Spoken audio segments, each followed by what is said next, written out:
மயிலாடுதுறை மாவட்டம் தரங்கம்பாடி தாலுகா செம்பனார் கோவிலில் பல்வேறு தரப்பினரும் குறிப்பாக ஏழை மக்கள் ஏழை குழந்தைகள் பயன்பெறும் வகையில் நாள் ஒன்றுக்கு சுமார் 200க்கும் மேற்பட்டோர் பசியை போக்கும் வகையில் அறுசுவை உணவு இலவசமாக வழங்கும் திட்டம் துவக்கம்.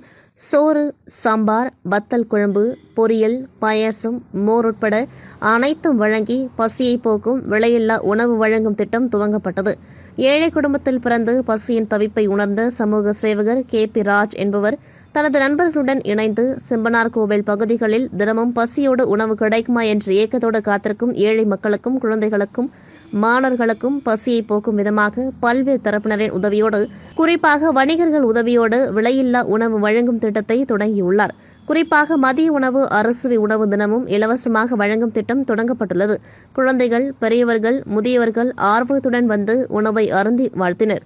தினமும் தொடர்ந்து இந்த உணவு இலவசமாக வழங்க வேண்டும் எனவும் கேட்டுக்கொண்டனர். இந்த திட்டத்திற்கு வணிகர் சங்கத்தின் சார்பில் உதவிகள் செய்யப்படும் எனவும் தெரிவிக்கப்பட்டுள்ளது.